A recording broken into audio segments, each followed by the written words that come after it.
You know someone actually three-peated this season? The Chiefs lost the Super Bowl, McKay.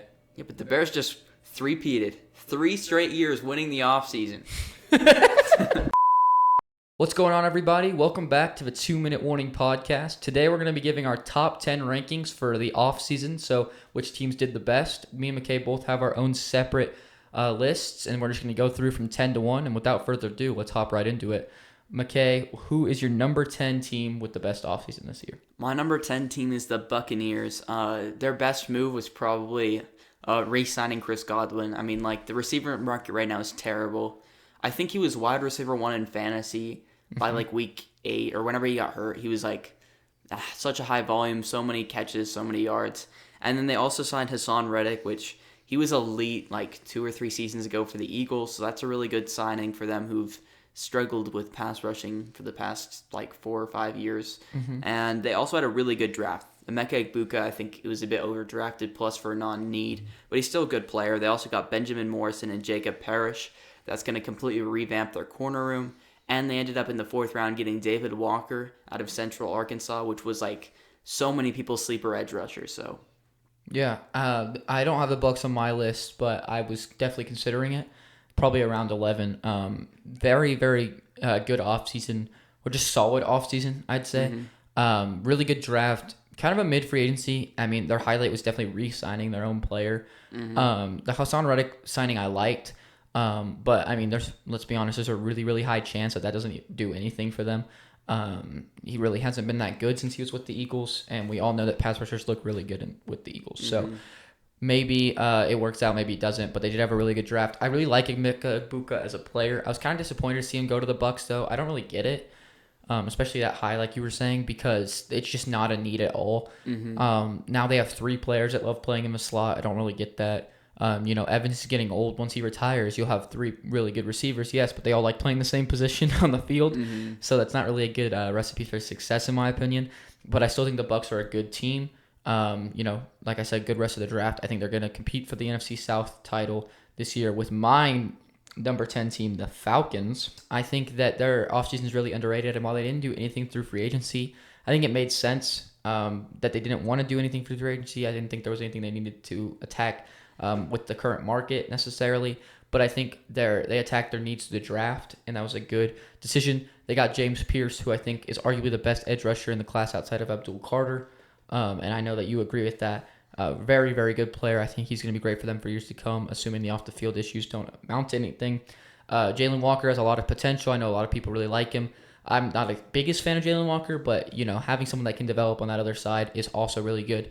They got one of my favorite steals in the entire draft in Xavier Watts. I really, really love Xavier Watts, and now you've got 2. If Xavier Watts works out, you've got 2 great safeties and 1 safety that's already top 3 in the league probably right now to mentor him and stuff. So I think this defense is going to be completely revamped for them. Obviously it's not going to translate right away with a bunch of rookies, but I'm hoping that it can translate, midway through the season. And I really think that this defense, if it's even just pretty good, then this team's going to be really good. I really like Michael Penix. I like that they're giving him a chance to start this season, and I think they're going to be very improved coming in this year. And I think that, honestly, they're going to beat the Bucks out for the NFC South. I've been predicting that for a little bit, but we'll talk about that more, obviously, closer to the season. I just really like the fact that they attacked basically all defense and no offense this offseason, and I think that that's what they needed. And so I put them at the very end of my list because it's like, you guys did what you need to improve, and so let's see how that goes this season, and I think it's going to go really well for them. I think they needed to address corner. I mean, they have A.J. Terrell and no one else. Yeah, I mean, that's fair. Their second corner is Clark Phillips. Yeah. It was a 3rd-round pick a couple years ago, and he's like 5'7". Like, he's supposed to be in the slot. I don't know. He's just not that good. They don't have another guy to play corner for them. And they traded way too much to get James Pierce, in my opinion. That extra first for next year was insane, especially when the Giants didn't have to give up even a second to trade up. Like, obviously, they used their second. Like, they traded up they traded up from 41, and they didn't have to even use a 2nd-round pick. They just used 2 3rd-round picks or whatever. Yeah. So I don't know why the Falcons got such a bad deal. And really, their only value move in the draft was Xavier Watts. Everything else was like, you wasted a bunch to trade up for a good player. But Great player. If you do the value for all the draft picks they gave up for James Pierce, it's like the 12th overall pick. I mean, Jace Pierce is worth the 12th overall pick to me. Yeah, but like if you did that, it's like It's a that's good a good pick. pick. Yeah. But So like, it and then is a good Jalen pick. Walker's a bad pick.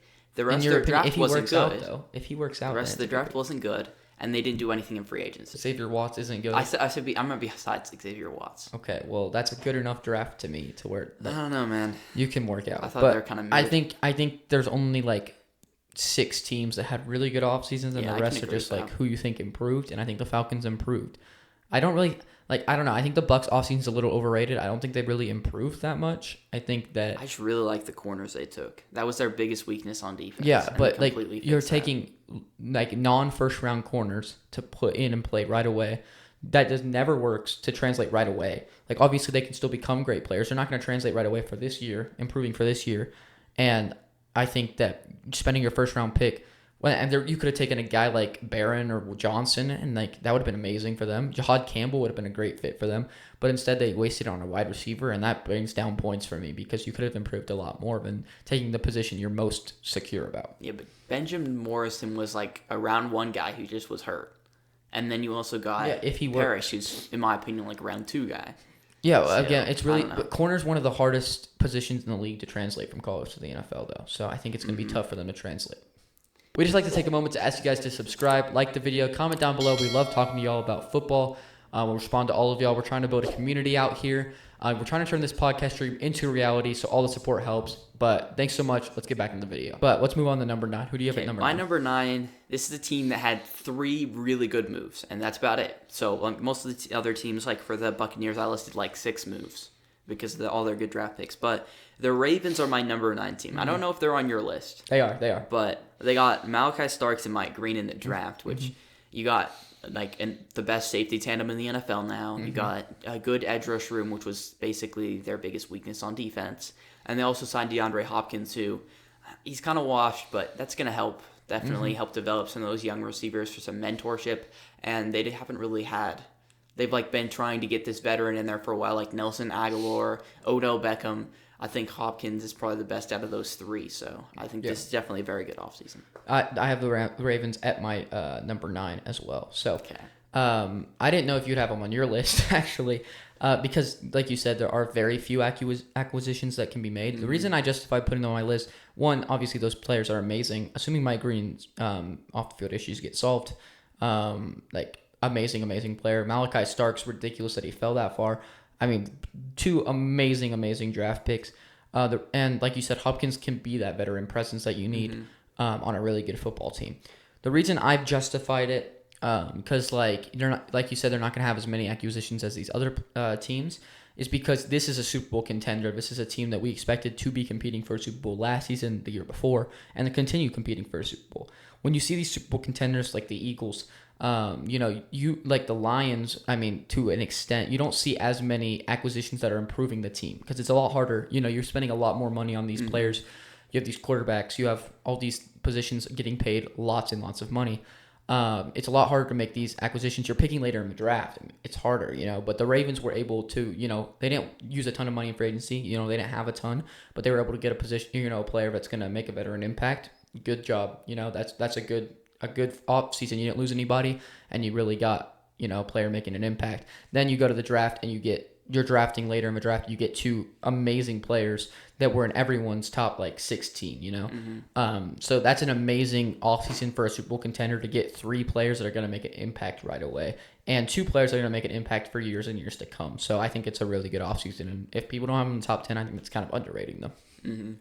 But since we're both number 9, let's just move on to number 8. Who do you have at number 8? My number 8 team, I'm not sure if you have this team on. They have like 1 really not good decision, or like 2 not good decisions. But I just really liked what they did in the draft and outside of those moves in free agency. I got the Seahawks. I don't think they're on your list, but I really like their draft. Gray Zabel was a solid pick at their biggest need. Eamon Wari, that's a really good pick there. They got Elijah Arroyo, who's their future Noah Fant replacement, like that pick. They got Jalen Milroe, who I know you don't like, but like in the 3rd round for a team, he doesn't have to start immediately. They made a move to get Sam Darnold, and now they have Jalen Milroe waiting to start. Milroe Glaze is crazy, No, I dude. saw Glaze. It's like He's a worse than the 3rd-round Gabriel guy. Glaze, dude. No, he's a 3rd round guy. You took him in the 3rd round. He's in a good situation. You wanted to take him in the second. No, I said if you got him at like 60. You said if you got him in the second, it's a good pick. That is a second, but like late second. Okay, and he went at like 90. Actually, he went 92nd overall. Yeah, so like 90, but Yeah, so that's a good pick, and this is a good situation for him. Any situation where he doesn't have to play is good because he's not a quarterback. That's so mean. That is horrible. I don't think I have the Seahawks in my top 16. That's I wild. hated their offseason. Don't get me wrong. I liked their draft too. I think I talked about how I liked their draft. Zabel was a good pick, even though it was a bit of a reach. Even Warrior, I loved that trade up. I really, really loved that trade up to trade up and getting Warrior. I wanted Arroyo. I thought he was going to fall later than the second, to be honest. He was late second, right? I think. I was surprised that he went so early, but I really, really liked Arroyo. Huge, super athletic tight end. Awesome. And he gets to not start right away. I think that's great for them. The thing is, I hate the Jalen Milroe pick, by the way. Absolutely horrible. Could have had, Dylan Gabriel 2 picks later. Yeah, bro's such a hater. But, Jalen Milroe can't play quarterback. Not right now. If you want to play him at, running back or teach him tight end and make him gain 70 pounds, go ahead. He's not tall enough to play tight end. Okay. He's playing quarterback. Then I guess he's not tall enough to play any position because he sucks. He's so bad at quarterback. He is not. Yes, he is. He's not an NFL quarterback. He's not even an SEC starting caliber quarterback. He was. Alabama would have been in the playoffs if they had anywhere near a decent quarterback. Weren't they in the playoffs 2 years ago? In this season.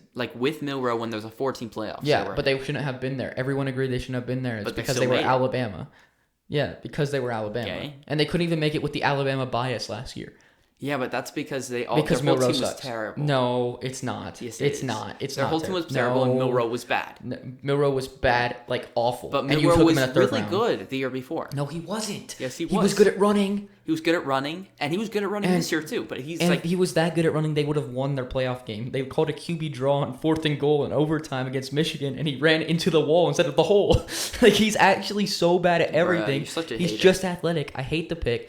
But their offseason was so bad that even their draft was not top 5 in my opinion. They had a good draft. It wasn't top 5. There was a lot of really good drafts this season.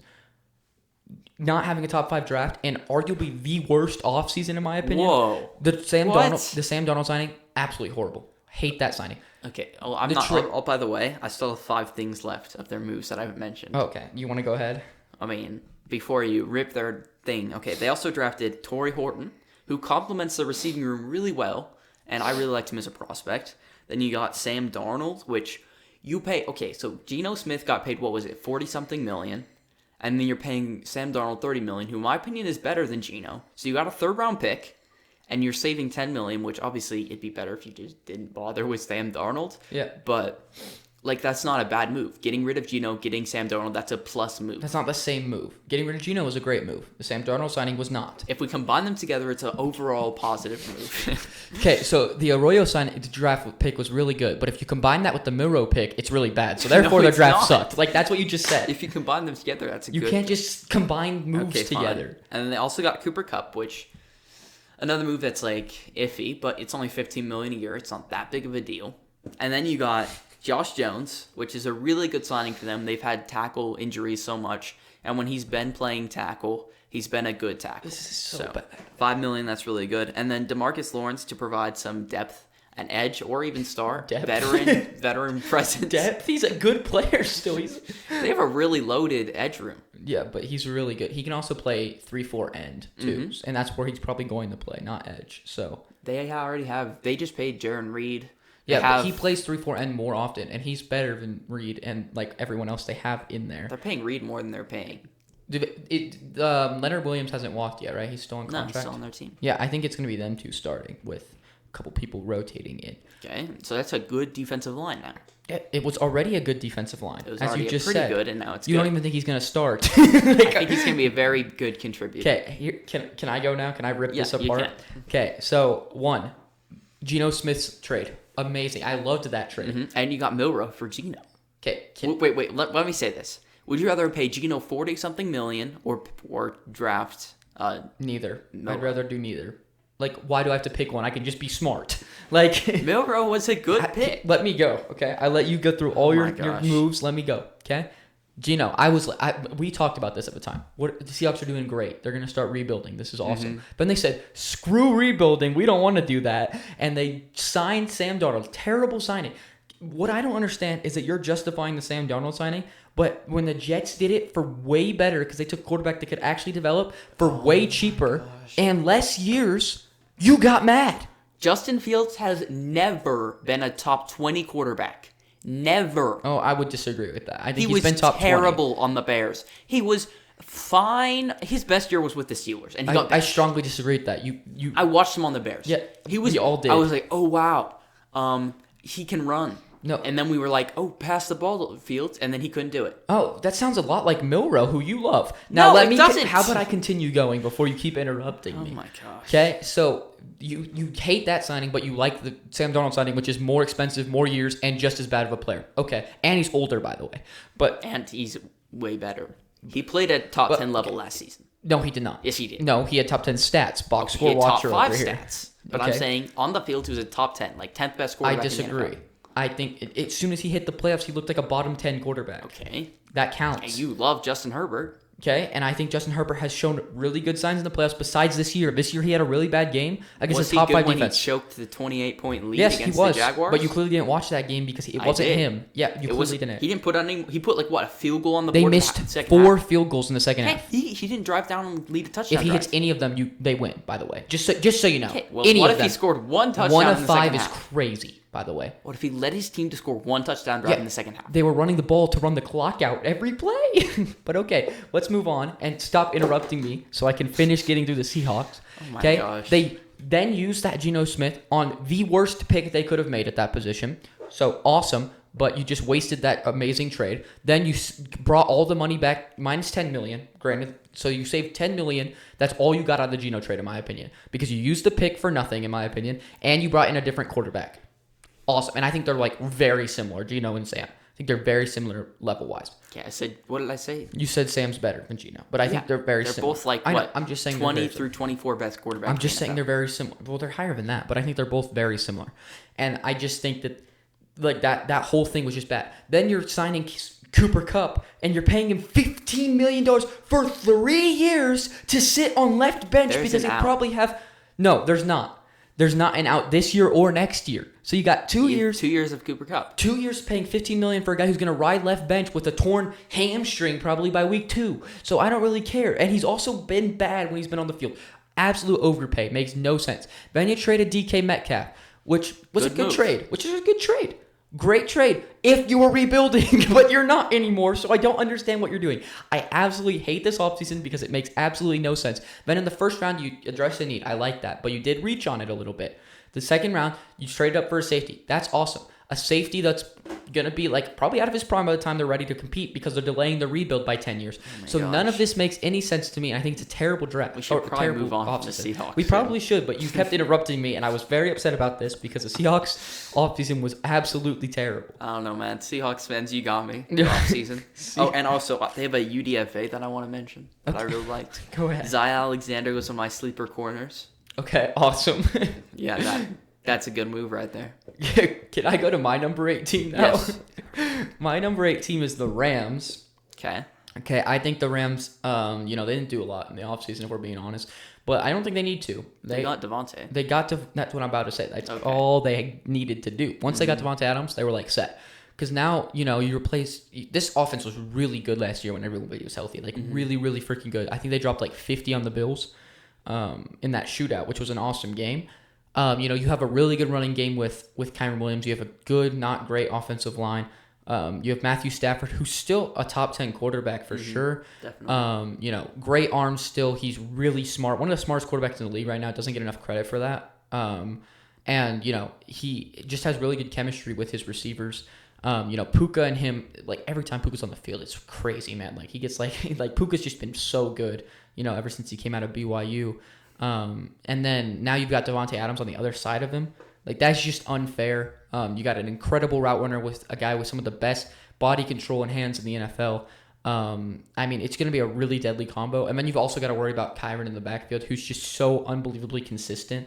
Never going to break off the 75-yard touchdown, but it's really hard to make him have just a really inefficient game, just really bad game.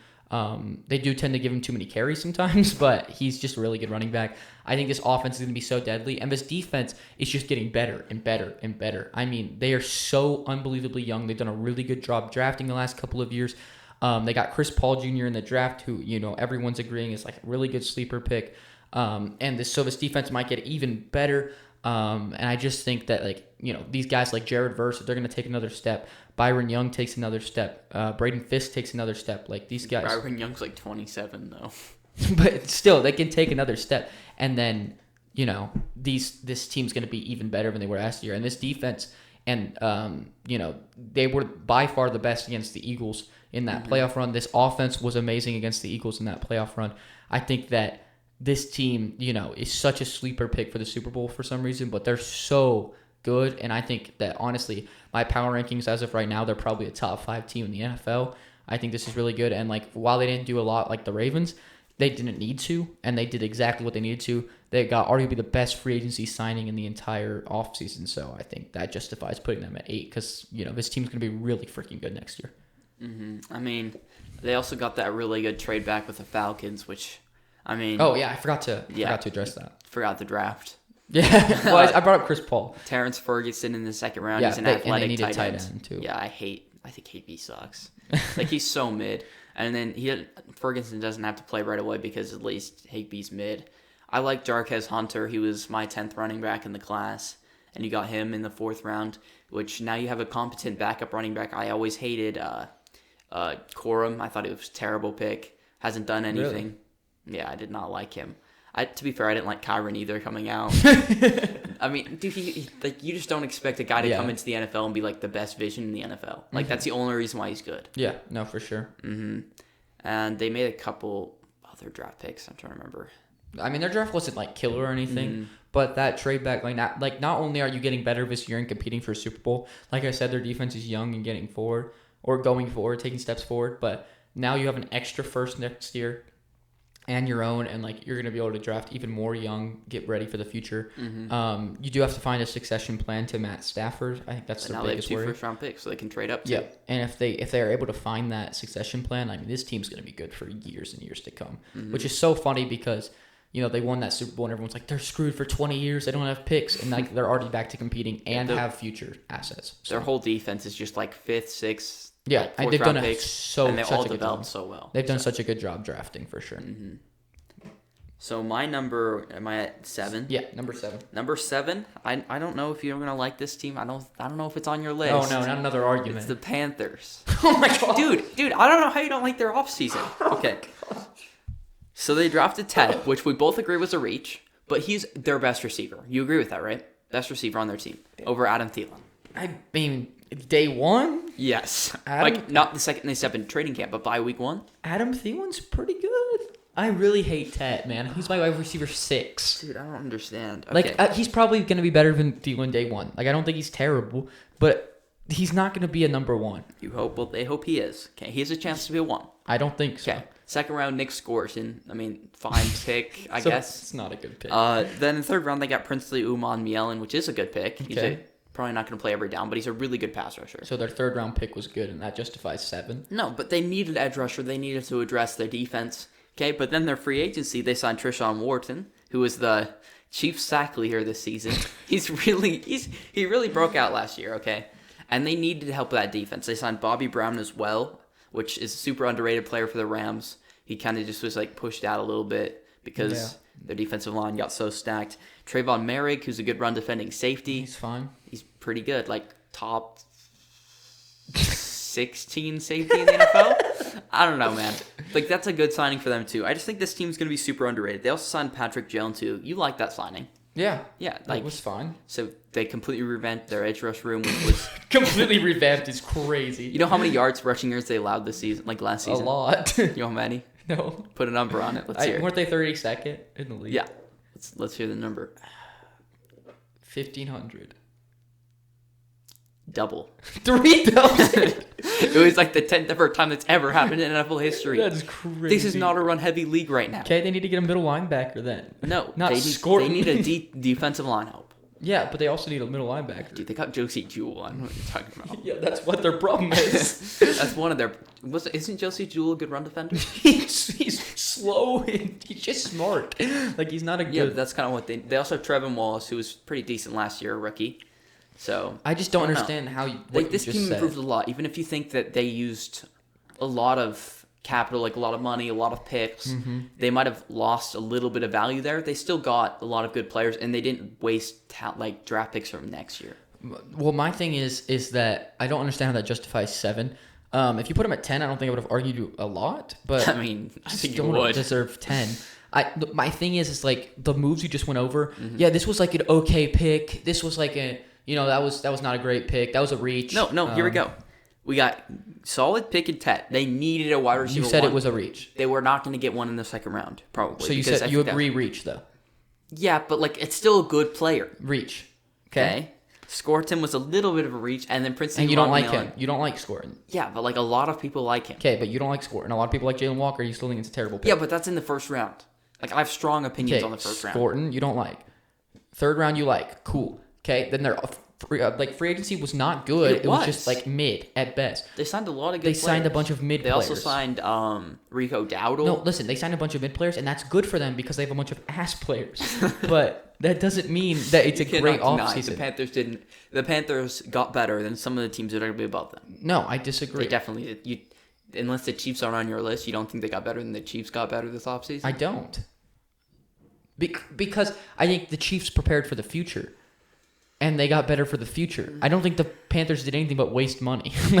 Bruh, none of these players are going to... All of these signings What are are good these signings. players going to help them do? They're going to win games. Yeah, they have okay. a shot at the top, at the NFC No, South. you don't believe that. Yes, I do. Okay, I you also completely said believe this that. last year. I did. You were like, the Panthers are such a sleeper team. They're so good. I think they're a sleeper team again. Yeah, and you're going to be wrong again. Like you thought. Okay. Like I don't understand what you saw last year. I don't understand what you see this year. Bryce They Young's were a not really good. good team. Not a really good team. That was way Whoa, too much. whoa. They were a pretty solid team at the end of last season, and they just got better. I think Bryce Young is going to be bad this year. Bryce Young, statistically, since he came back from the injury, was the best tight window thrower in the NFL. Bryce Young, statistically, since coming back from the injury, is averaging 160 yards a game. So No, he's really not. cool. That's counting the game that he got benched or whatever. Okay, That's so counting the the first 2 games that he got benched. Okay, awesome. Like we take 4 games. It was 2 actually. It was at least 3. Week 3, Andy Dalton played against the Raiders. No way they took him out They did. after 2 games. Week 3, Andy Dalton played against the Raiders. You can look it up right now. I know he played against the Raiders. I don't think that was week 3. That was week 3. I promise because we played the Bucks that week. I remember watching the game and I was laughing so You hard. played the Bucks in week 3? Yes, because I know the Broncos schedule. I promise. That felt a lot later. I know because Bryce, you're trying to make Bryce seem better. Like 2 games doesn't bring down your stats to 160 yards Bryce a game. Young was so good on film. We watched that So game good, against it's the crazy. Eagles. So good, the it's Eagles, crazy. He won that game. They just his team sold. I mean, He brought his team back into the game. yeah, He led so that did Adam 99-yard Thielen. drive. So did Adam Thielen. Every catch on that drive was Adam Thielen. No, Leggett had the catch No, early in the Leggett drive that dropped was like it. 20 yards. And No, then that he was Thielen. No, like the crosser? I think There that was like a Thielen. crosser Okay, either like way. when they were in their territory. My point is that you're going to be disappointed by them again because I think Bryce Young's Okay. not going to be good. I think he will be. I think he'll be great. And I think that's why you're regretting this offseason hires because you think Bryce Young's going to take a step forward. I think that I'm lower on the offseason than anybody else. Whoa, that's not true. So many people are glazing this draft. So many people glaze their free agency. No, people are glazing the Tet pick. That was like one of their worst value selections. Yeah, like, and that's I'm the only telling thing you- people think are good. I don't know how you think that this is a top 10 offseason, especially top 7. Anyway, let me go to my 7th team, the Chiefs, which is actually a good offseason. my gosh. Which pains me to say. Bro, put the Chiefs on here. You don't have the Chiefs my on your 6. list. Okay, I was like, are you kidding me? Because I hate the Chiefs, obviously, as a Broncos fan, but this draft was just absolutely ridiculous. It just makes me so upset. The first round, they were able to get Josh Simmons, who could legitimately end up being the best tackle in this draft, assuming injuries are okay and everything. Probably between him and Membu. So just great pick at 32, insane pick, and they traded back and got a 5th. So that's not crazy value or anything. I'm not adding that to my thing. But Okay, not crazy value or anything, but that's still adding something. And then they were able. One of my favorite picks in the entire draft was their Brashard Smith pick in the 7th round. So good. I think he could literally come out as their RB1 this year if they let him. I think he's not immediately. No. I meant by the end of the year. Okay, yeah. If they let him get enough snaps, because I really think he has potential to be better than Pacheco and Hunt easily. I think day one he takes the Receiving Samaje Perine role. 100%. He's already going to play. And I don't know how he fell to the 7th. That was crazy. They got Jalen Royals in the 4th, 5th, which was a great pick as well, addressing wide receiver. They don't need him to be a number 1. We talked about this in our steals video, but they don't need him to be a 1 because they have Rashee Rice, who proved he can be a 1 when healthy. And it sounds like he's not going to get suspended, which is kind of crazy. But and if that happens, then the receiving core is really good. Just really, I feel like I'm forgetting someone too, aren't I? Omar Norman Long. Yes, Second. and that was a good pick. Pass rushing DT, a guy that's gonna hopefully learn under Chris Jones for a couple years, and when Chris Jones is gonna move on, maybe he can. Obviously, not as good as Chris Jones, most likely, but come and step into that role. I think that this is just a really good offseason for them. They did lose Tooney on a trade, which they didn't just lose him. They were able to trade him off for something. Didn't love that trade, but they were able to get Simmons, who's obviously a big upgrade because Tooney was playing tackle towards the end of the year, which just clearly was not his role. They signed, I forget his name, Moore, I think. Jalen Moore. Yeah, for I think $15 million a year. Not crazy signing or anything, but good depth at the least. Decent starting tackle. Can't be worse than Jawan Taylor. So I think this is just a really, really, really good offseason for the Chiefs. Like I said earlier, you don't have to improve a lot as Super Bowl contenders.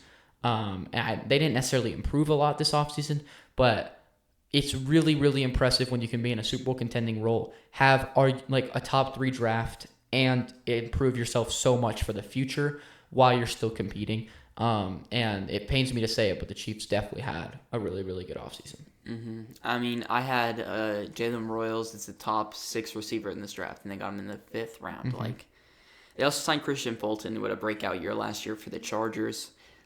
He's only getting paid 2-year $15. That's a steal of a deal. And then now their corner room's good. And then obviously Norman Lott's gonna replace Wharton. So they lost Joe Tooney. That's basically it. It's a really good offseason from them, especially they couldn't afford to pay Tooney. Yeah, so. Exactly. And you said that they were your number 6, so right? Let's go to your number 6. My number 6, it sounds like you don't have them on your list, which is kind of crazy. My number 6 is the Commanders. Yeah, they are not on my list. The reason that, this is almost purely off of the Tunsil trade. I think it was really, really good for them. This is a team that was in the NFC Championship last year. And while I don't think that they're going to repeat that, they clearly believe in their quarterback. Everyone does. Jaden Daniels. A rookie brings you to the NFC Championship game after you were the 2nd overall pick. You're going to be pretty hyped about that. But the Tunsil trade was so good. I mean, they were also able to get Josh Connerly really late in the 1st round. And I think he's going to be a good tackle for them. So now you've completely revamped your tackles, which is just it's huge for especially a young quarterback. Having a good, tackle duo is so, so good. They still have, obviously, Terry McLaurin and everybody. They were able to bring back Zach Ertz. I really like that. I think Zach Ertz was really underrated, especially in that playoff run. I feel like he did a lot for them. Jaden Daniels, obviously being a rookie last season, rookies love going to their tight end. And being able to go to Zach Ertz so much in big moments really helps them. Some that come to mind are that Falcons game in, I think, week 18, maybe it was week 17. I think it was week 17, actually. Sunday night, they went to overtime, multiple 4th downs he went to Zach Ertz. Last play of the game he went to Zach Ertz. It was 3rd and goal. Would have had to kick a field goal and just threw a laser beam. Zach Ertz was able to snatch that out the air. He's just a very reliable target. He's not anything special when it comes to tight end, but he's kind of what you want, that veteran guy for your rookie quarterback, So I think that's super underrated that they were able to bring him back. And just overall, they didn't have to do anything super amazing for me to be impressed with their offseason. Another one of those teams that's you were just in the NFC Championship game with the young team. But they were able to make 2 huge additions to their offensive line, which, their tackles were some of their weakest points last season. So I think it was really, really good for them. And I'm kind of surprised you didn't put them even bottom tier of your list. I mean, they might have been 12 or 13. Really? They signed Kinlaw, $15 million, waste. They traded for Deebo Samuel, another $25 million or whatever. How much is he getting paid? They took on the whole think it's contract. less than 25, but they took on the whole contract. I think it's closer to 20. But if Deebo can get back to where he was, that's an insane trade for them. They didn't address edge rusher, and they lost their best one. Yeah, but that's okay. No, I just I see they added a lot of things, but they also wasted a lot of money and didn't add things to the right spots, in my opinion. And I think that's a fair point, but I think that, when you're in this position of you have such a young team and a young quarterback, I don't think while they're still on this rookie contract, I think it's a good thing. They're just trying to go out and spend as much money as they can because you're going to get it all back by the time they need to sign Daniels. They're kind of contracting it in that way, which I think is really smart. But not only that, I think, when you're going out and you're just going to throw money at the wall, see what works. If Deebo ends up working out, going back to his form, amazing. If Kinlaw breaks out, not going to happen. But if Kinlaw breaks out, amazing. You've got all these opportunities, and you're still bringing in players like Laramie Tunsil and Josh Connolly that you're really, really excited about, and you're taking chances. I think the Commanders are in the perfect position to take chances on players like that and spend money like that because of the position that they're in. That's what I was kind of saying with the Panthers. I didn't like how the Panthers did it because I don't think they're in that position. I think the Commanders are in that position. And I'm not even the biggest fan of Daniels. I think he's going to take a step back this year, but it doesn't mean I don't think he's a good quarterback because he is. And I think that, they obviously think higher of him than I do. They're going to be like, dude, this is our quarterback for the next 15 years. And so, they're very much thinking, let's just give him a chance. Like, imagine Debo went back to his prime. Like, obviously, I'm not predicting that's going to happen. But let's say Debo goes back to his prime. You've got Terry McLaurin and prime Debo. That's just not fair. Would you rather have Dyami Brown or Debo? Right now? Honestly, Dyami Brown. But they lost Dyami Brown, got Debo. I was really Who would you rather have, Jonathan but Allen are you asking, or Javon Kinlaw? Are you asking prime? No, right now. Are you asking prime Debo? This very second. Yeah, but what I'm saying... the chance that Debo could go back to his old form, obviously. Well, it depends what the chance is. I don't think he is going to, but if he did, then obviously Debo. So they obviously see something where they're hoping he will. Okay, what about Kinlaw or Jonathan Allen? Okay, but Jonathan Allen did get paid a lot of money. Jonathan Allen got $15 million. What? I thought he got paid like 25. Kinlaw got $15 million. Why did I think that? Okay, I understand. They used more money on Kinlaw than they were paying Jonathan Allen. I understand originally. what you're saying, but I don't understand how you can say the Panthers had a good offseason if you're mad at theirs. Because I think they improved more. Their two biggest weaknesses last season. Running back, which I know a lot of people don't think, but I don't think it's that big of a strength, definitely. Well, and when edge you have rusher Daniels, is easily... it's not as big of a weakness. They addressed running back by taking Ja'Cory Krosky-Merritt in the 7th. I wouldn't say edge rushers, obviously on paper their edge rushers are one of their two biggest weaknesses, but last year, in practice, they actually weren't that bad. Yeah, but they lost their best one. I mean, that's fair, but... I don't know. I just think that they didn't get that much better. Offensively, they got a little... Yeah, I'm saying pretty there's good a good chance they could. Connerly and obviously those were both good moves, and Tunsil. Mm-hmm. But they just lost. I just don't understand. It's not like Dyami Brown was the biggest loss in the world, and I like Dyami Brown. Yeah, but you gave up picks to pay Debo more. Yeah. And Dyami Brown came off. He was strong at the end of the season, great in the playoffs. Best football he just barely played. And you lose him for someone whose best football is probably behind him. Yeah, no, I get what you're saying. I'm just saying they should probably be a little bit lower now that we're talking about this. But I still think they deserve to be on the list because I think while they could have thrown money at better players to take chances on, I like that they're throwing money to take chances because of the position they're in. And I think the Panthers are let's do that too, even though we have Bryce Young and nobody else. Yeah, but the Panthers paid good players who are upgrades on what they already had, and the Commanders paid bad players. They're upgrades because their team is so bad. No, these are all good football players. All their free agencies were good football players. They're okay football players. Treshaun Morton was starting on the Chiefs. Okay. I don't think any of those players are anywhere near top 10 at their position. Well, let me check. None of them. They got a top and maybe not. Yeah, the Commanders got a top 3 tackle in the league, so that's already better.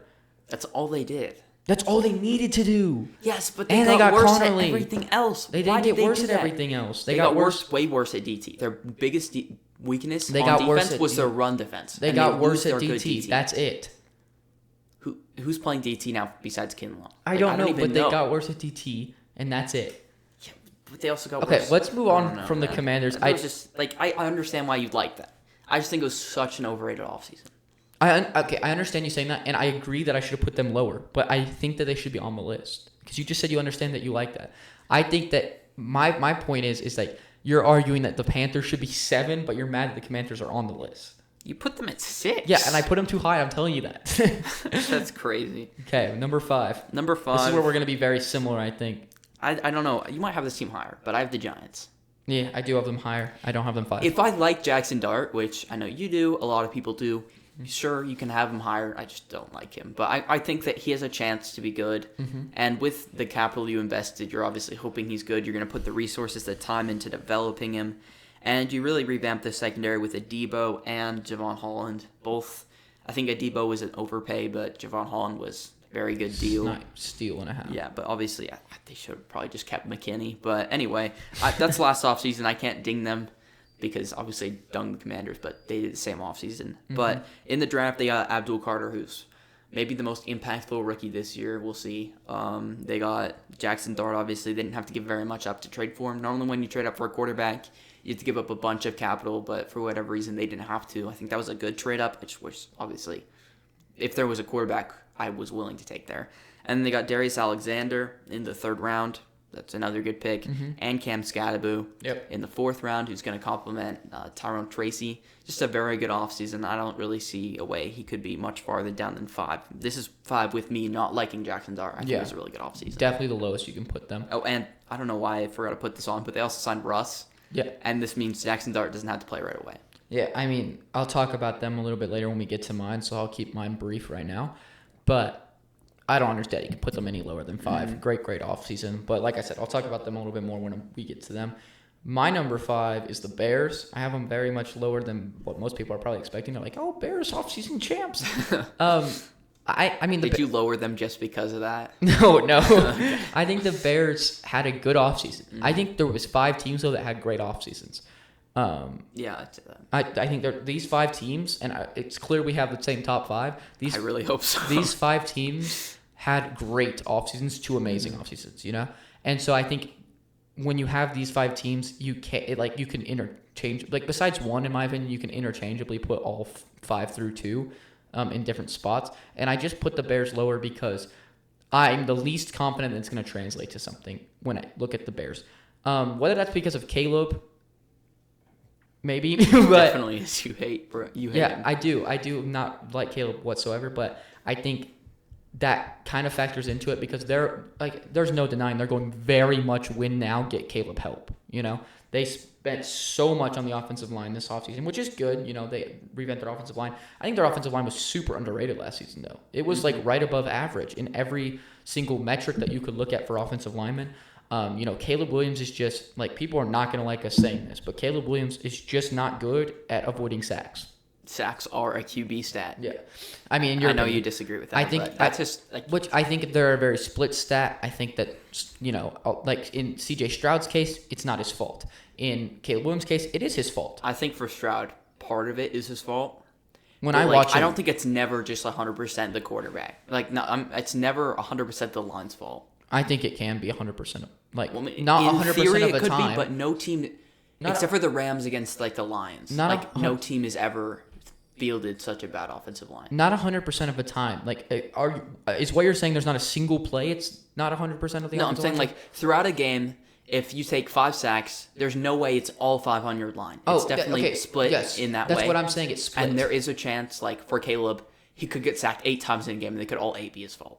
Yeah, I think it is more on the quarterback. Well, okay, I disagree. I think in Caleb's case, yes, because he's so bad at it. Yeah, but I'm saying there's just not a scenario where a line is so bad at it that it's all their fault. I mean, you could, but no team is that dumb. You don't ever see it either way, though. You don't ever see all 8 be the quarterback. You don't ever see all 8 be the.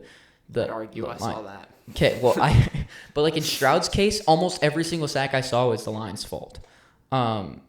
So I think it's a very split playoff stat. games I was watching, it was kind of split. Well, okay, but even if it's split, that's a split stat. So I think it can be split. But Stroud's a very, very tough scenario because his line sucks. Exactly. So that's why I think it's split because it's very dependent on who you're talking about. In Stroud's case, I throw sacks out the window in a negative light on him because it's what can you do? But in Caleb's case, dude, you almost got sacked a record amount of times with an above average offensive line. That is so unbelievably bad.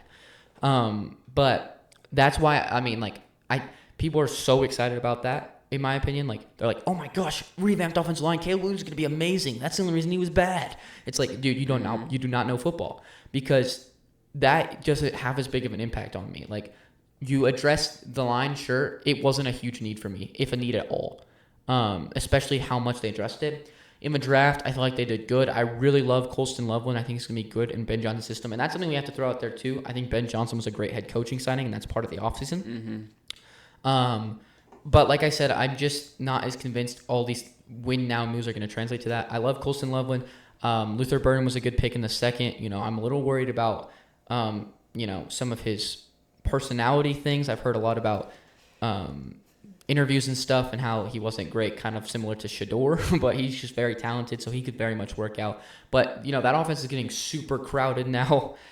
So it's like, how much are these players even going to make an impact? I mean, like, if Caleb can't take a step forward, this is just such a bad sign for them because, like, this offense is absolutely stacked. This defense is good. And while I do think they had a good offseason, a great offseason, I put them a little bit lower than these guys because I'm not as confident. Like, everyone's like, oh, 12-win Bears season incoming. I wouldn't be surprised for them to be a 7-win team again, purely because I think that, Caleb was in a good position to succeed last year, and like he's in just as good of a position. Obviously better this year, but it's not like so exponentially better. But I can put it above any of these other people. I mean, they're my third, so at this part of the list, that's a big difference.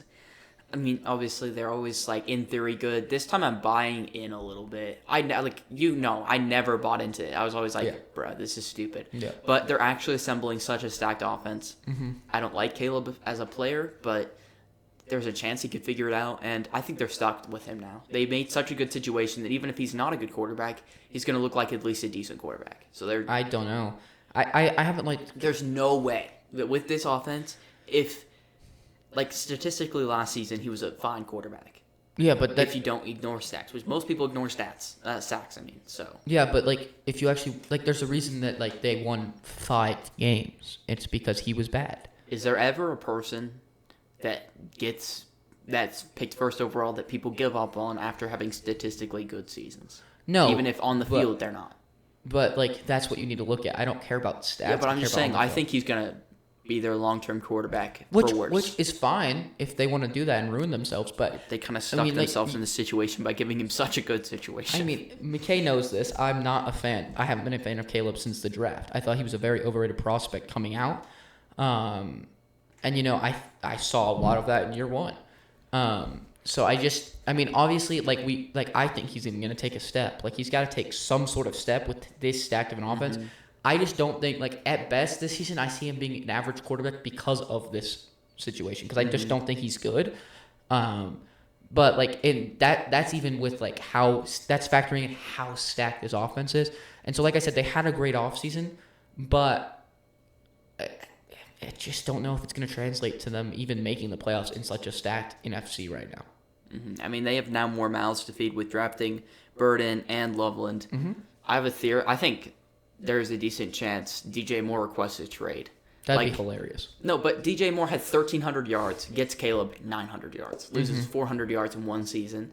Yeah, and with Justin Fields. And now it's more mouths to feed. So is he going to get 800 yards now? I'd say he's a wide receiver 1 easily. Yeah.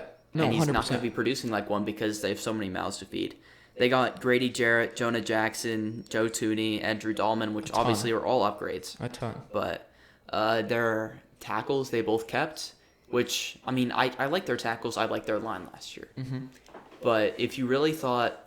I just have a feeling that people are going to start blaming Braxton Jones for everything on the offensive line. Yeah, probably. Because Bears fans basically said their right tackle... his name. He's actually decent. Crap. I don't remember it either. Basically, he's a solid right tackle, and basically they drafted him in the top 10, I think, 2 years ago. And they said, oh, this is our only good lineman, everybody else sucks. Well, they didn't replace one of them that sucks. I think their line is going to be bad again statistically, stacks giving up wise. Mm-hmm. So I think they're just going to now be mad at him because it's the one spot they didn't change. I also think that same type of thing could happen with, I don't know why I forgot his name for a second, Luther Burden. Because Luther Burden also, I feel like, is going to be one of those players that wants a lot of volume and not get it. I don't know, man. He's a rookie. He has to understand he's a rookie. Yeah, but DJ Moore's proved. I think that's why he fell out the first round, is because people are worried about that type of thing. I mean, that's throw that out the window, to be honest. If you're not a quarterback, that's crazy. No, but if it's really bad, I get it. But for Luther Burden, it's oh, he's selfish. Well, yeah. Almost every receiver selfish, drafted, even if they don't show it. And he got drafted to arguably the most crowded room in the league. So that's not a good combo. He's going to be starting day one. Yeah, but that's just not a good combo, And Adunze, I would expect to take a step forward this year. I think not really going to get an opportunity to with how stacked the room is. So, and like you said, 1,300 yards the year before for DJ Moore with a quarterback named Justin Fields, who I think was a good signing. Just bring that up again. And somehow you think that this team's gonna be better with a quarterback that was way worse than Fields, who you think sucked. I think on paper this team added the second most stuff. Yeah, but I'm just worried. Caleb is the only reason why I'm dropping them. Oh, I dropped because it's so. I dropped them because of Caleb too.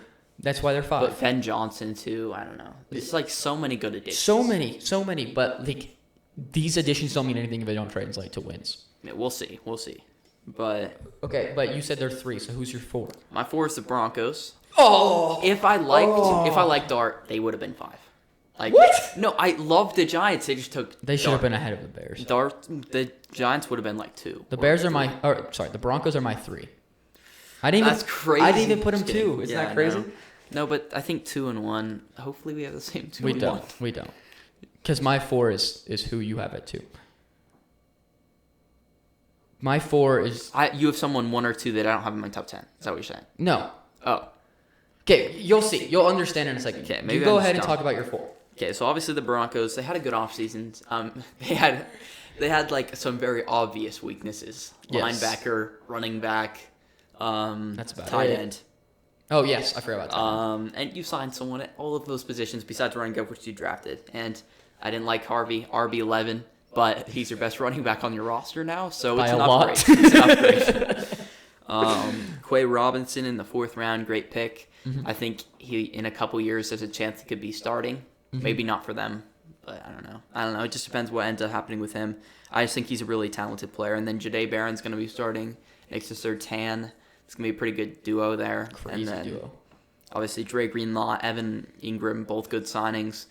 Hufanga, I mean, I'll be honest, I did a little bit of research. He was starting. Oh, was he? Was No, but Was Malik he starting? Malik Mustafa outplayed him when Malik Mustafa started. What, according The to defense- tackles? The defense was better when Mustafa was starting a safety, According to tackles or what? according to points per game, yards per game.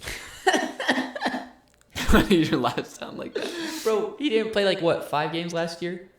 Hufanga missed I think he only played like 7 games.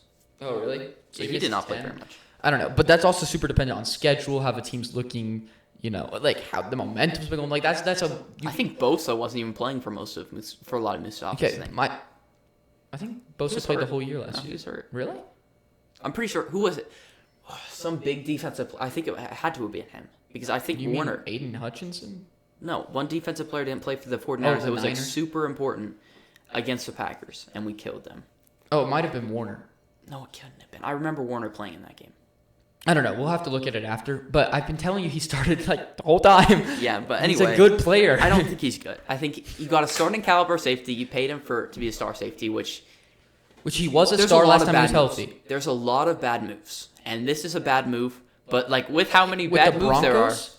No, I'm not saying with everybody. Oh, well, I was like- so many bad I was paydays. like, this what? is way better than Javon Kinlaw, all those other bad contracts. You got a starting caliber safety who hopefully will play. Which Yeah, I don't counterpoint. know, man. Counterpoint. He's a starting caliber safety that last time he was healthy, Healthy. was a star. And so if he gets back to He was that, healthy at the beginning of last season. And he not looked bad. really. He was healthy and then he got hurt. And he was good last season. He was not good. Okay. He was maybe. bad. No, he wasn't. You literally thought he wasn't starting. I don't care what your opinion on him because you didn't Okay, even know. well, yeah, Like, and I don't know DJ what you Jones was a convinced us of. bad re-signing. So I actually don't think it was bad re-signing. I just think like he's nothing 3 years, special. $40 million. Yeah, that's not bad for the number one. How old is he? Is he like 30? I think he's a little bit less than 30. I think he's like 29. 28. He's got to be at least 29. My point is he had the number one win rate against run blocking And last then year. TJ Slayton. I thought no, it was TJ Slayton. No, it was I'm pretty sure it was Slayton and then Jones was second. DJ then Slayton. Okay, whatever. Slayton got $7 million. But you also have to realize that's all we need on the defensive from our other DT's position. We have so many good pass rushers. We need run stopping. Anyway, since they're my 3, let me talk about them for a second. Yeah, I think we had a phenomenal offseason. I think Here comes the glaze. I think it's kind of been underrated, honestly. Because here's why I say it's underrated. We, like you said, we had big holes and we filled them.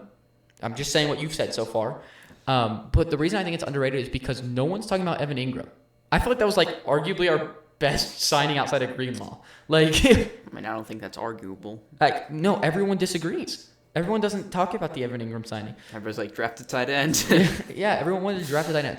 Last time Evan Ingram was healthy, he had 115 catches or something like that. Like, that's exactly what we need. Bo Nix was a rookie and didn't have a tight end to throw the ball to. Our leading receiver in the tight end room had 250 yards. Like, it was so bad. So unbelievably bad. And now we get a tight end who, could easily be top 10 this season. That is so big for us. We signed Dre Greenlaw. I think that's arguably like in my opinion a top 5 signing easily, out of everyone Impact wise or like value wise? combined, everything combined. Like I don't so know. so Linebacker's good. just not super valuable, but I see what you mean. It was a Yeah, really but good for hire. us, it's huge because Alex Singleton was, sorry Broncos fans, not good, and and now he's coming off an ACL tear. It's gonna be even worse. Dre Greenlaw's so good when he's healthy, man. And I was so scared with that report saying that he got hurt, but apparently it was a false report. He's gonna be healthy by training camp, so we're good. Dang it. Um, Just kidding. But and then you were hating on the Hufanga signing because oh my gosh, he doesn't even start. Well, he does. No, but he was back when he played. You don't know that. What did you look at to decide that? I looked at the overall defense. When Mustafa Okay. started, they were better. Okay, so look at how he played instead of how the overall defense. There's not played. really a stat that can accurately. Yeah, exactly. talk You about have to the watch percentages. it. I can look at PFF grade. Do you know what Hufunga's PFF grade was? It was like 49. Hufanga's age wasn't even right on PFF. That was so funny. But I think that those are all 3 really good signings. Even if you think Hufanga's worse than the other 2, it's still an upgrade over PJ Locke. A starting caliber safety is better than PJ Locke. Just give Jalen Skinner a chance. Okay, I'm just saying, They still should good. have. We had money to spend, even with the Russ contract. The Russ contract expires next year. We're going to get an extra $40 million next year, and it's just easily a good signing in my opinion, even if you don't think it's a great one. I don't know how you think it's a bad signing, but the rest of the other, Paying $15 million. yeah, because You were saying the Merrick signing wasn't good. Merrick signing was fine. I said it was good to You fine. said it was fine. Yeah, because it was, but like He's a way better player than Hufunga, Well, oh and my he does gosh. not have injury problems. way better. It's crazy. Has just a quick question. The Hufunga just- glaze no, is ju- wild. Just a question. Has Merrick ever been a first team All-Pro? team All-Pro? Oh, no? Okay. So, and then the other 2 signings, I mean, you agree, were amazing signings. Then I think we have one hole, maybe 2. We'll talk about that in a sec, but maybe 2 holes on the entire roster after that. We able to sign or to draft RJ Harvey. I can't tell you guys how excited I was about that. If you haven't seen our running back rankings, please go watch it because you'll see that like 3 weeks before the draft, I said RJ Harvey is my 3rd best running back, and we took him, and I was so happy because I think he's going to be so good this year. In this offensive line that was so good at run blocking last year. Somehow Jaleel McLaughlin was that bad with that offensive line. Javonte Williams was that bad. I just really want Jaleel McLaughlin to get pushed out the rotation because he's super bad. I don't know why Broncos fans are in love with him. I probably just angered like the entire fan base right there, but just so unbelievably bad. I personally hope he still gets touched. Yeah, I'm sure you do. But that we keep telling Estime supposedly that we believe in him, so maybe we're planning to have him be our power back. I'm not really sure. But I really think this offseason was just really good for us. We needed I think our only other arguable hole on the entire roster is wide receiver 1. I know Broncos fans are But like, right tackle. I mean, we don't really need that if you have the number 1 ranked offensive line, Like, I think McGlinchey's not good, but we can hide him. The thing is that I think wide receiver 1's our only other arguable hole, and, Broncos fans are obsessed with Sutton. I don't know if you've ever seen them talk about Oh, I Cortland Sutton. have. I didn't take him in our draft. Yeah, he's so... Why didn't we take Sutton? You're the worst Broncos fan ever for not taking Sutton. People are obsessed with him. So I saw a thing that was, you can only extend 2. Who would you extend? It was Cortland Sutton, Zach Allen, and Nick Benito. And everyone was like, easily cut Zach Allen. And I was like, what? Right, he's the And- easiest re-sign there. Yeah, and so, like, obviously, Sutton's easily replaceable. But, I guess we drafted Pat Bryant to be good. I don't know if he's going to be very good, but... Drafted write that down. We drafted him. Like you said, Quay Robinson. We got a punter. That's pretty cool. And, according to PFF, we got the next Jimmy Graham in the 7th. So I think we're going to be really good this season. I think we are legitimately contending for this division. So that's why I put us at 3. I just think we filled all the holes we need to. And we got Jahdae Barron in the first round, who just makes our defense from elite to, like, if this dude works out in a couple years, this could be an all-time defense. So, The glaze. if you have 2, like, of the top 10 corners in the league, Well, you think Barron's going to be top I said 10? if he works out, and people really think he can be top 10 very easily. So, PFF. and he plays all over the place. So, really, really liked our off season, but that's why I had him at 3. I guess you had him at 4. Who was your 3 then? You already said, didn't you? Yeah, Bears. The Bears. Okay. Have you said your 3? Yeah, my 3 is the Broncos. My 4. This is gonna make you mad. Is the Cardinals. What? Yeah, I know you're At like 4? Yeah, I'll let you talk about the Cardinals first, because I'm guessing that's your 2. They're my 2. I don't get it. Go ahead. I don't get it. Talk about the Cardinals. Their biggest hole was edge rusher. Yep, they filled that. They signed Josh Sweat, best edge rusher in free agency. By far. Their defensive tackles, terrible. They signed Dalvin Tomlinson and drafted the best defensive tackle in the draft at 16, Walter Nolan. You're so obsessed with No, him. I'm not. He's going to be a superstar. No, even if he is a superstar, you're still obsessed with it. Like, you talk about him nonstop Sorry. every video. Every time the Cardinals get brought up. The Walter Nolan Glaze is like this. Like, I agree. He's they going to be a also great signed- player. Calais Campbell was the Dolphins' best defensive lineman last season. He's also like 40. Doesn't matter to him, it seems like. How does he keep playing? I don't know, but they got him for $5 million. They Mm-hmm. re-signed Trey McBride, which it was a big contract. I think he's worth it. Mm-hmm. I think you see the receivers that are going for $19 million a year. They're not as good or as valuable as Trey McBride. Mm-hmm. Yeah.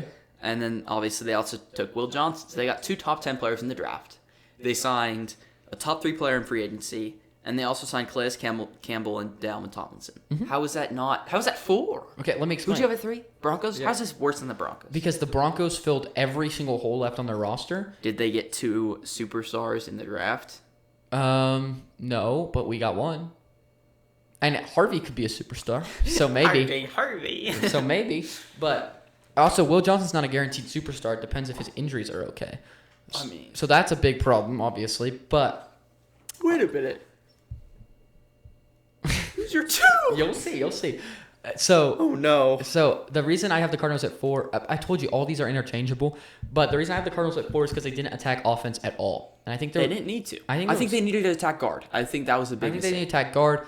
I think that I'm honestly not the biggest fan in the world of James Conner with how stacked the running back class was. They have James Conner and they drafted Trey Benson. I like Trey Benson. He was so mid last year. He averaged like 4.5 yards per carry. I think it'd be really cool if they took a shot on someone late though, because of maybe in how like the 6th or 7th. yeah, because how stacked the running back class was. But like I think Benson's gonna be their future RB1. Okay, and I maybe. think that's a hot take at all. I think they need wide receiver help.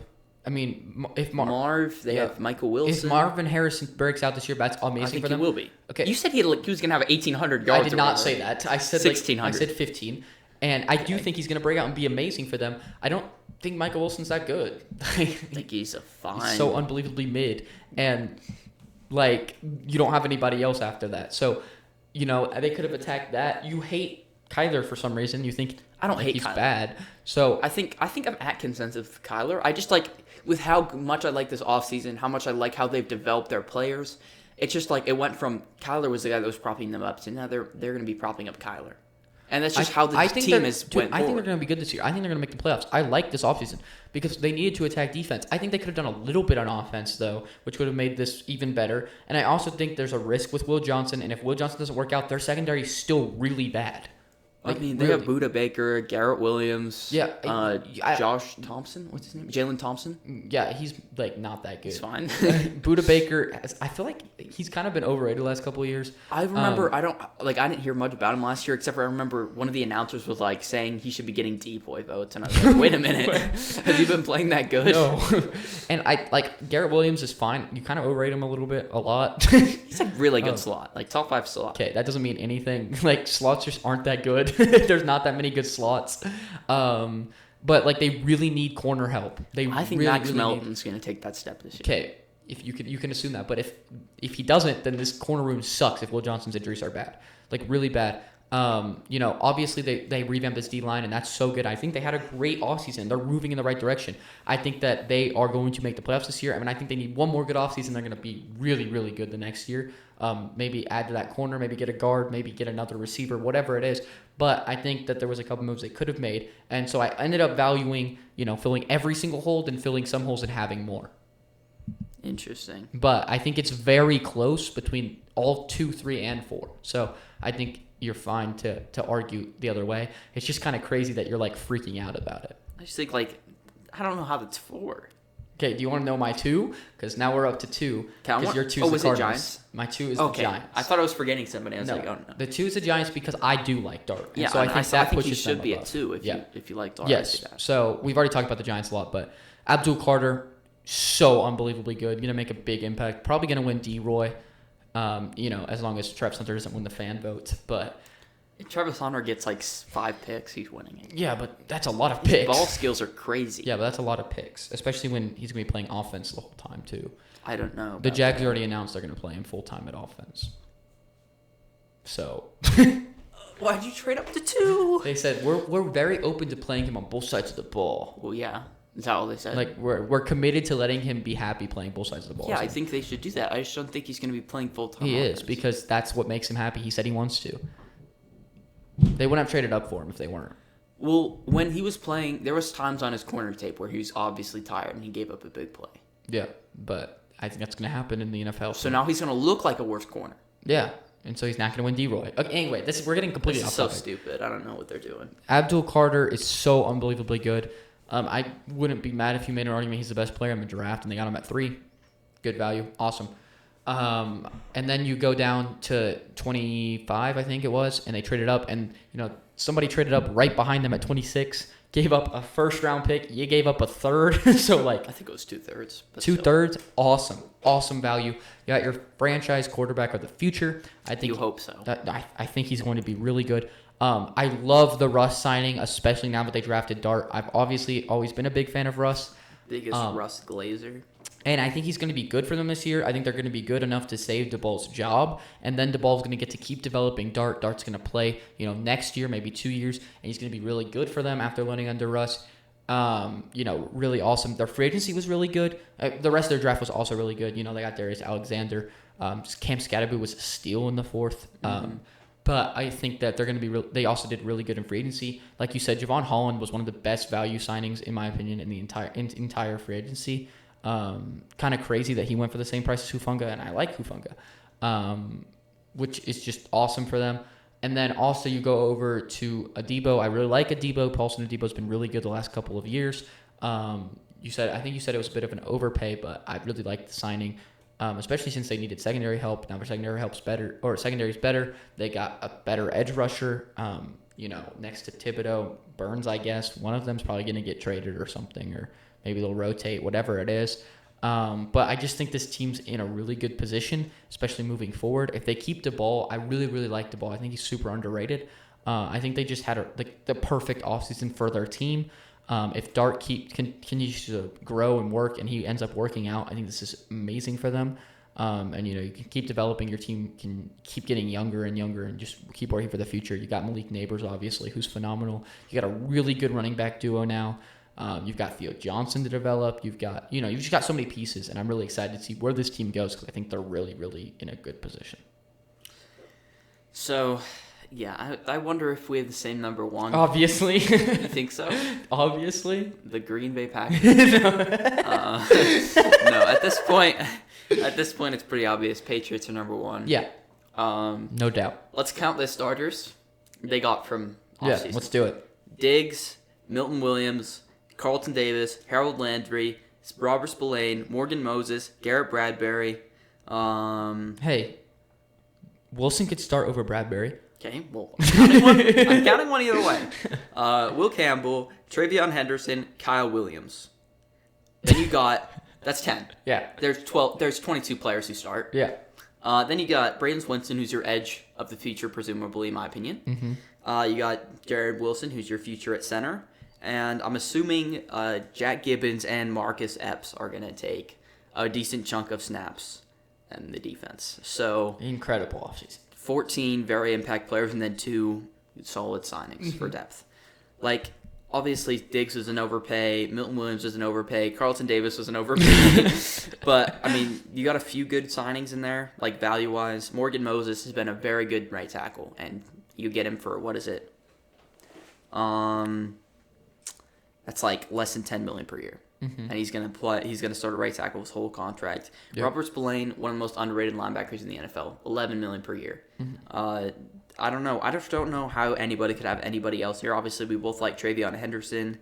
Kyle Williams, I think, is going to be their future at wide receiver 2. I think they'll probably find someone else, obviously, to be over him. Mm-hmm. But he's just such a good prospect, one of the best separators in the draft class. Mm-hmm. And getting that in the 3rd round, I think that was 2 picks before Pat Bryant. Yeah, probably. So it was 2 picks before somebody, or 2 picks after someone. I don't remember. I just remember looking at that and I was like, what are they doing? But obviously, we didn't like the Will Campbell pick at 4. Yeah. But he's still going to a good start. player. He's going to be a good player. Even if he switches to guard. You used a lot of stuff, but you got a lot of stuff. This team easily is the most improved team. Yeah, I think you had to put him at 1. I put him at 1, obviously. We had to put him at 1 because of everything they got. They're not necessarily like super young or anything.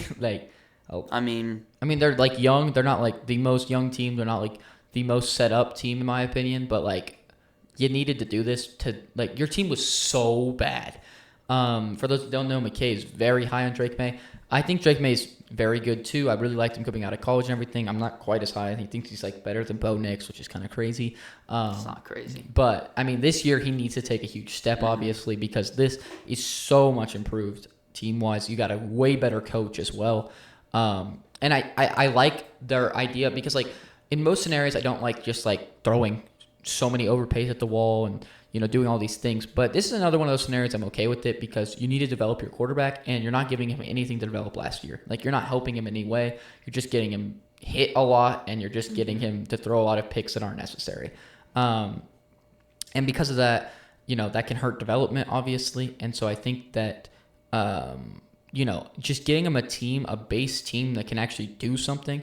I really love Travion Henderson. I think they're going to be an amazing duo for years to come, which is so cool. Who? Henderson and May. I thought you were talking about Ramondre, and I was like, no. I hope Ramondre's not part of that duo Yeah. in a year or two. Yeah, but I think that, like I said, May just needs to take a step because it's really smart to get a team around your quarterback that can develop him, and then you can continue working on making your team younger, making your team better, finding superstars. But now you have time to do that while your quarterback's developing into a superstar. So I think this is really, really good offseason for them. And, when you add, 12 starters, 10 starters? I think it was 11? Yeah, I mean, something like that. Like, that's just, you can't put them not at 1. That's crazy. Yeah. And, like, granted, they had, like, 12 players that weren't starting caliber. But, probably more. But, like, you still added those players. Yeah. They had money, and they said, let's spend it. Yeah. They had like 150 million or something. Like, you think, what was their biggest contract they've given out recently besides this year? Like, I don't even know. Yeah, I have no idea. I can't think of any that were actually like since Brady. Yeah. So, and Brady's weren't even that big for. No, I'm just saying like since he was playing. I don't know. Oh yeah. I don't know. So, yeah. Well, that is our top 10 list. We appreciate you guys watching. Make sure you go sub, like the video, comment down below. We'll make sure to respond to all of you guys. We love having conversations about football with y'all. Let us know which list you thought was better, what we were wrong about, if we missed anybody that should have been on the list. And yeah, we appreciate you watching. Thanks so much. Have a good one.